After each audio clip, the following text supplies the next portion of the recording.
everyone, welcome back to the Ecommerce Braintrust podcast. I'm your host, Kiri Masters, and in the month of June 2018, we're going to be rebroadcasting some of our most popular shows since we started the podcast back in late 2017.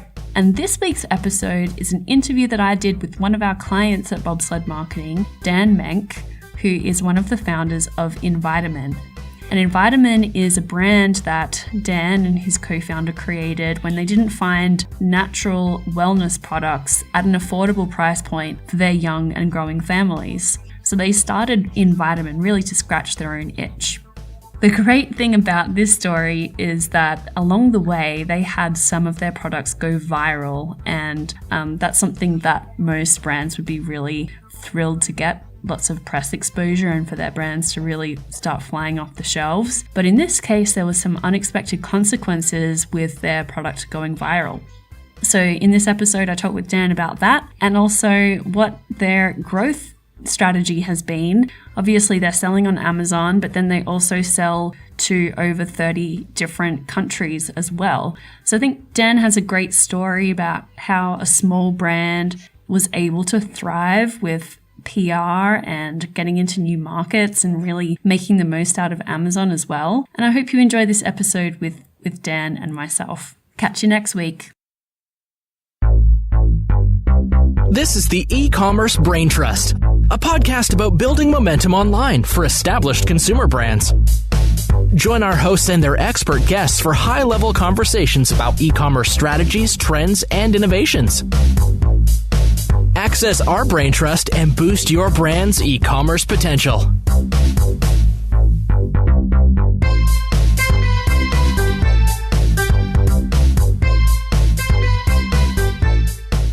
Hello, and welcome back to the Ecommerce Braintrust. I'm Julie Spear, one of your co-hosts. And on today's podcast, we're mixing it up a bit. I'm joined by Noelle Barnes, who is a member of the Bobsled marketing team and who's been a voice on the Ecommerce Braintrust on a few other occasions. Noelle is officially joining Kiri and I as a co-host on the podcast moving forward. So I wanted to officially welcome you to the podcasting team, Noelle. So welcome aboard. Hello. Thank you. I'm delighted to be here. We're glad to have you. You've, like I said, you've joined us on a few episodes talking about vendor and interviewing brands at a recent conference that you and Kiri attended together. So excited to get your insight as we move forward on the podcast. Thank you. Yeah, I was at the Catalyst 2018 convention for Channel Advisor, and I did some live interviews there with some people that were attending as well. And that was really exciting to actually be there on the ground doing those interviews with people. So face-to-face interviews. Exactly. Well, like I said, today's format of the podcast is going to be a little bit different. Kiri is joining us in a different way. She's going to join us through an interview that she had recently with Dan Menk of Envitamin. Dan and Kiri discuss Envitamin's approach to growing their brand through a targeted omni-channel presence, while also building out their catalog around their proven winners. And so in just a minute, we're going to listen to Dan and Kiri dig into Envitamin's e-commerce experience. Noelle, and after listening to the interview, do you have any points that you would encourage our listeners to pay close attention to? Yeah. So one of the things that Dan and Envitamin had to deal with in the last year and a half or so is a problem that I'm sure a lot of sellers on Amazon wish they had, which is having a product or a suite of products going viral. So a little over a year ago, Envitamin had a moment where one of their products were picked up by a major media outlet, which was great, but it's kind of this double-edged sword where it's not at all predictable. So it was great for brand awareness and it was terrific for feedback from customers. But that overwhelming demand created all this kinds of inventory and manufacturing challenges. And so that's a great story that he takes people through about how they worked through it and they learned from it and they now feel better prepared. And also one of the key takeaways that I really appreciate about Dan's conclusions is that how his perspective about the customer really aligns well with Amazon's customer-centric focus. So that's a great story I hope people will stick around for. The unexpected downside of your product going viral. Who knew? Exactly. Yeah, it is definitely a double-edged sword. All right. Well, thanks for that, Noelle. And we'll pause here, and Noelle and I will be back in just a few minutes after we give a listen to Dan and Kiri's conversation.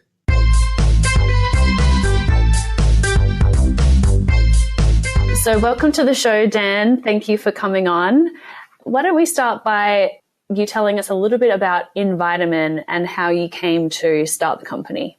Yeah, sure. Thanks for having me. Invitamin started probably 5 or 6 years ago now, really with a full effort. The idea being we were really struggling, a business partner and myself were really struggling for our own families, go out and find what we believed were truly natural products, right? Natural products for our entire family, for our children at an affordable price. So really the effort with Invitamin was more about finding products that families can afford, that were widely and easily available, that were made with ingredients that were EWG verified, that we believe to be healthful. And I think, as probably all of your listeners know, the term natural is not well governed at this point. So, we would find a lot of brands that advertise themselves as natural, but didn't necessarily contain what we thought to be natural ingredients. So we made the effort to go out and build this brand, use it within our own families, create products that, we believed we could use in our own homes. And then if they were up to our standards, take them to bigger and better commercial points and really run with them. So that's where the whole idea started. I myself have 5 children. My business partner, Matt, has 3 children.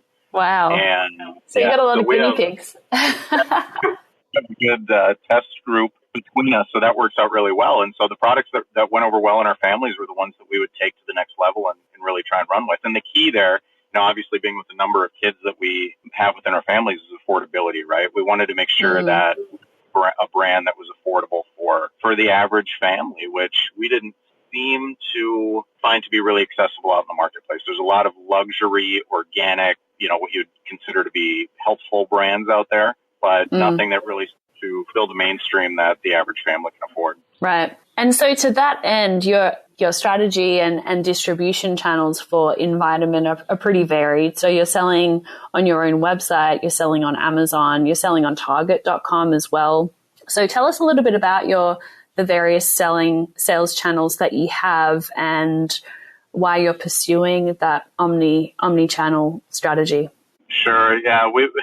And very honestly, when we started this brand up, it was very much a grassroots effort. We didn't go into it with a really large budget to begin. We went into it with an idea and investing our own money into it and kind of trying to build from the bottom up. So a lot of this has been learning as we go, somewhat baptism by fire with some of the products that we've launched and trial and error. So we started out initially with e-commerce channels only, so that being Amazon and our own website. From there, we grew through a number of different e-commerce channels, including your traditional ones being eBay and Etsy, having an Etsy store and things like that. As the products gained popularity, we began selling into some of the bigger e-commerce channels, which have included Target, and getting into some various stores, which have been the health food and the health grocery stores. And so as we've grown, we've really actually had to taper back and try and refine that just a bit for a number of reasons. Amazon presents its own challenges as you grow on that channel. So we've really, with enlisting your help, trying to gain some control over that, make sure that it's manageable for us. Trying to really build and encourage the channels that make the most sense for us. And we see Target as being one of those long-term in addition to Amazon, and probably scaling back on a few of the others just so that we can really put our efforts and resources into the ones that make the most sense. And going into 2018, we're working hard on also expanding into different brick and mortar retail shops across the country. We're not necessarily looking at getting into the larger brick and mortar shops right now, but a lot of the small to medium sized regional players, those are the ones that make sense for us because they target, what we consider to be our direct audience and our most sensible audience, which is that average family, with children. So that's what we're looking for right now. The Amazon channel continue to be a growth factor for us, and we have built on that through some of the EBC listings, offering different types of packages on there, and really trying to provide a more robust offering. Whereas when we began, it was really just 3 or 4 or 5 basic listings without having multiple options for each, etc. So we're really, as we go into 18, trying to get our arms wrapped around that, build out some of the listings that we have that have been successful and that make sense for our customers, and then going from there. So right now, that's kind of been our focus. Yeah, so tell us a little bit more about that product listing strategy, because I think that's interesting. There's a way to grow sales and reach customers just through sort of expanding a little bit upon your existing products and offering new sizes and flavors and multi-packs and things like that. So tell us a little bit about what you've done so far and what your plans are there. So with Amazon specifically, and as I'm sure you know, with a small company, we don't have a lot of room for error, right? So we can't go out and launch new products and new listings without having a fair amount of confidence that they're going to do well. So in making, as I said, in trying to make a more robust offering for our customers, what we've done is taken some of our successes and tried to build on them. So our most popular product by far and away to date has been our activated charcoal tooth and gum powder. That's been the one that customers have really grasped onto, and it fits a number of different applications, right? It fits the person who wants a better, more healthy option for just daily brushing. It fits the person who wants an affordable whitening. And so where we've traditionally had just one parent with a number of different flavor offerings that fit as children within Amazon, we've now started to build out some different bundles of those, which include toothbrush package bundles, toothpaste package bundles, different charcoal package bundles, which fit hopefully a wider audience. So we've really tried to build on the success of that product by offering more to it within those listings. And we'll continue to do that. We'll see what works and just continue to put resources into that. And then, as I'd mentioned as well, we have really worked hard to make sure that our listings are as full as possible.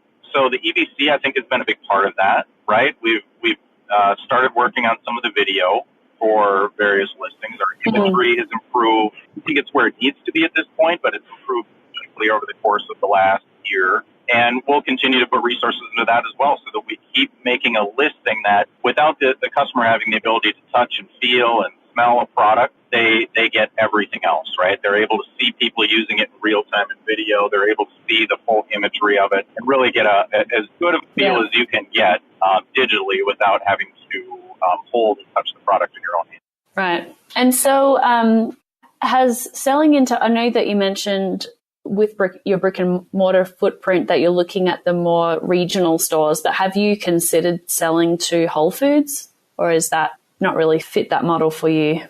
Right. Yeah, we've certainly considered that. Whole Foods makes sense for us in some ways, but not in others. We are at a point right now where one of our bigger challenges in the last year and a half with our growth, we've had some significant growth, and some of it has been live and learn, right, as we're trying to build our inventory out, make sure that we're managing our raw materials. And a big challenge for a company like ours has been the raw material piece, and that some of the raw materials that we use, they're unique. They come from different parts of the world. They're not necessarily easy to get a hold of. So they do take some more effort to make sure that we're managing those supply channels. And so we've had this where we have fallen behind in our production because of that and not been able to keep up with some of the demand, both from retail and just from our direct customers. So we're trying to be very careful and have a strong strategy in place for supply chain so that we can continue to manage that. And again, being a small company, we don't want to overdo it on the finished goods.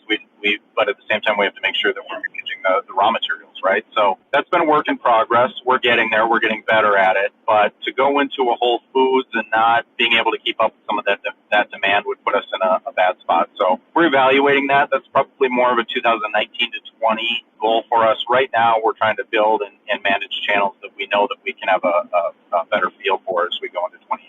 Right. And on the topic of managing demand, you had an interesting incident a couple of years ago where your products went viral. And I'd love to hear you tell that story and some of this unexpected pitfalls of having your product just go viral online. Yeah. And it was really that charcoal tooth and gum powder that took off for us in such a big way. We hit a point with very organic, for lack of a better term, organic marketing efforts where we did catch a couple of PR channels that we didn't necessarily expect to catch. And a lot of people started finding us on Amazon, and it was great, but it definitely offered some challenges for us as a small business and not being able to keep up with some of that demand. So as we transitioned everything over to FBA and trying to keep the shelf stocked with product, it was an interesting time for us as a growing company. So while it was really great, a lot of customers found us on Amazon and discovered our product. Our feedback coming from customers was fantastic from a product quality standpoint, et cetera. We were caught a little bit off guard with trying to keep up with some of that demand. So we struggled through that. We worked really hard to prepare going into the next year to make sure that we were well prepared for it. And that's the funny thing about being on a channel like Amazon, right? Every once in a while, there'll be a PR effort, there will be a radio station, a TV station, whatever it might be that talks about your product without your knowledge, and boom, something explodes, right? And we've seen that a couple of times, and now we have a better feel for it. But it is in a number of different ways. For a small company, it can offer challenges that are really not expected, and trying to stay ahead of the curve when it comes to managing your inventory. So these are just some of the things that we've learned. And again, we didn't go into this with, this really started out on its own. So our entire brand started out as selling on Amazon, selling on our own website, and literally selling 5, 6, 7 units a day to growing to the point of selling, hundreds. And so trying to get a good grasp on that and really keep up with it has been fun, but there have been some building blocks that we've had to put in place, and a foundation that we've had to build to make sure that we manage it well for our customers. Because the last thing you ever want to tell a customer is that you're out of product, right? When they're excited to come and find you, and they've heard a lot about you, and they come looking for you, and they can't buy from you, that's heartbreakers. So we've really had to work to lay some of that foundation, that groundwork to keep up with it. Yeah, it's a real Goldilocks problem, because you don't want to be overstocked and have all your capital tied up in inventory that's not going to be moving in the next couple of months. But at the same time, it's a huge lost opportunity and potentially damaging to your brand as well. You think about someone's looking for your particular product, it's out of stock on Amazon. If they really want that product, they're probably going to go ahead and buy competitors. And so then you may have lost that customer over the long term as well. You're 100% right. That's exactly where the balance falls into place for us. If we had the capital to invest in huge units of finished goods, things would be a little bit different, but not every company has that ability. So that's working the balance right there, and a lot of it's just timing. So just to throw a little bit more in about my personal story when it comes to this, is that myself and my business partner, we've actually traded commodities, agricultural commodities, for about 15 years now. And this was an opportunity that came to us, and we started building the name Vitamin a number of years ago, but we did it all while still managing our commodities trading business. So this was, for lack of a better term, it was kind of a side gig.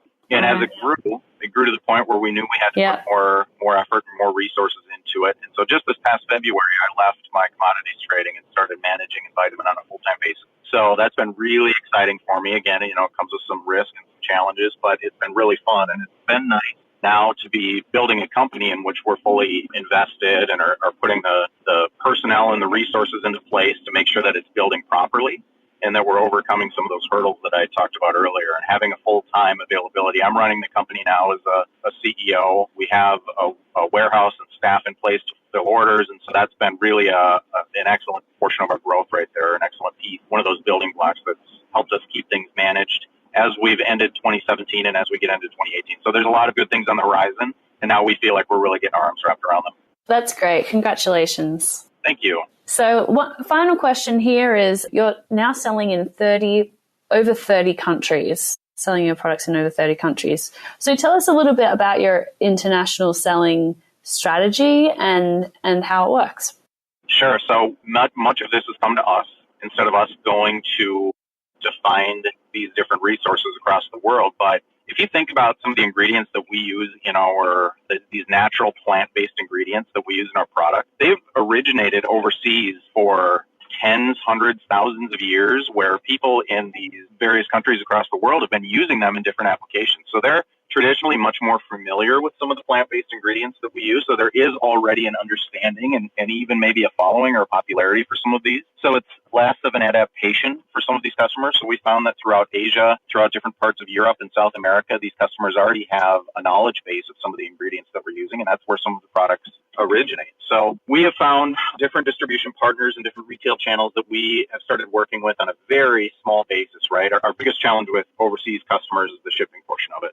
Shipping product overseas, especially if it's not a huge volume of product, can add to your costs, and we're trying to keep an affordable product for the end user. So we found some ways to work around that, and I think we have some improvement going forward, but there are a number of channels that we have found, again, throughout Asia. So we have product going into Korea, into China, into Japan, and customers have seen, so far, really, really enjoyed it. It's been great feedback. The process has been managed well. So we sell to these customers on a most of them on a small to medium-sized basis because we're still really challenged with our U.S. distribution. So we want to make sure that that's our priority and really establishing that flow for our U.S. distribution and then building on the overseas distribution as we go forward. So everything that we're doing overseas right now is in small to medium volume and growing. We have a number of these just partners who have come back to us and asked us for more product going forward, but we've really had to be careful. And that's one of those lessons that we've learned, right? We've had to be extremely careful with making sure that we're not over committing and under delivering to any of these people because that'll set you back a ways. So we're very careful with that, making sure that we're growing these channels at the right pace and managing them as best as possible. Yeah, that's a great strategy there because your distributors are kind of taking on some of that risk of the risk and the cost of getting products to the end customer. And you're able to sort of leverage more of a wholesale model to get your product out into those countries, but not dealing with the shipping and customs and complexity that comes from that, taxes, inventory storage. And yeah, because as much as we love Amazon cross-border FBA, it does create a whole host of compliance obligations as well. Once you have inventory in the UK or in the EU or in Canada or in Australia, it creates a whole new level of paperwork for businesses. Absolutely. Yep. Logistics become a major challenge, and really we can't be all things to all people today, right? We're hoping to grow a lot of those channels as we go forward, but we have to do it in a way that makes sense. So it's one at a time right now. We're just trying to manage them one at a time and make sure that we feel good about each one before we move on to the next. Right. Great. Well, thank you so much for sharing your story and some tips for other brands looking to expand their catalog and expand their markets as well. Thanks for coming on the show, Dan. Absolutely. Thanks for having me.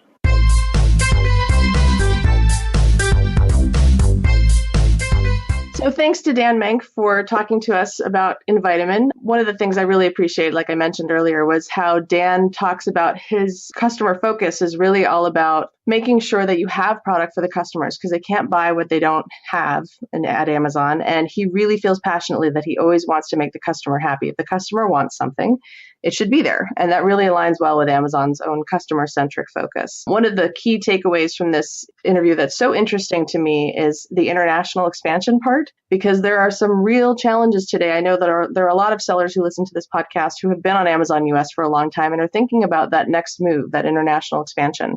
And so I like his story about how they go abroad and how they have some really interesting ingredient-specific challenges there. It's not so much about educating other regions about the ingredients like they do in North America. It's actually about educating about the brand and how the brand pulls those ingredients together and makes something new and different for those regions and testing those waters and doing small quantities. It's definitely an education process about the brand for the regions, but it's also an education process for Invitamin about those regions too. So what did you take away from this, Julie? Yeah, the very thoughtful and methodical approach to building out their presence across the board is something that jumped out at me. The points you make about their international expansion, I think just kind of underscore it further that even when they were considering their omni-channel presence at the get-go, they wanted to try multiple channels and then identify what works and zero in on those targeted channels that work well for them, that the customer base aligns with their product type and the channel just supports their brand as well. They do have a very thoughtful approach to expansion. And so you could see it in the international expansion, as you explained. You could see it in how Dan explained their approach to their omni-channel presence. And then also in their approach to building out their catalog. I feel they have an emphasis on being clear in their brand and who they are and finding very clear ways to articulate that to their customers. Yeah. That also shows up in the way that they approach their listings on Amazon. So they are using every bit of real estate they have at Amazon to explain their products. In the absence, like you said, in the absence of a customer being able to touch or hold the product, they want to help the customer make an informed purchase decision by using everything that Amazon makes available to them on that detail page. So whether it's EBC or video or things yet to come, he wants to make that listing full as possible to help that customer make that purchase decision and help convert that customer. And I think that's key. I think there are so many sellers out there who don't use everything that Amazon gives them for free to be able to make that purchase decision when a customer can't actually physically hold the product. So that's a really good key takeaway as well. Yeah, and that's something that we've touched upon often in this podcast as well, is the importance for brands to really define their presence, define who they are, what their product is, who their customer is on Amazon. I think a lot of that energy often takes place on their own brand website, but leveraging the tools that Amazon offers to define the brand on Amazon is equally as important. And it sounds like Envitamin is taking those steps to ensure that they are making their brand clear in a competitive market on Amazon. Absolutely. Yep. Well, I really enjoyed listening to Kiri and Dan's discussion, and it's great having you on the podcast as well. So I look forward to getting on the mic with you again in the future to talk about more brands and e-commerce on Amazon. Thank you. Me too. My favorite topic. Oh, good. All right. Thanks, everyone. And we'll catch you next week on another episode of the E-commerce Braintrust.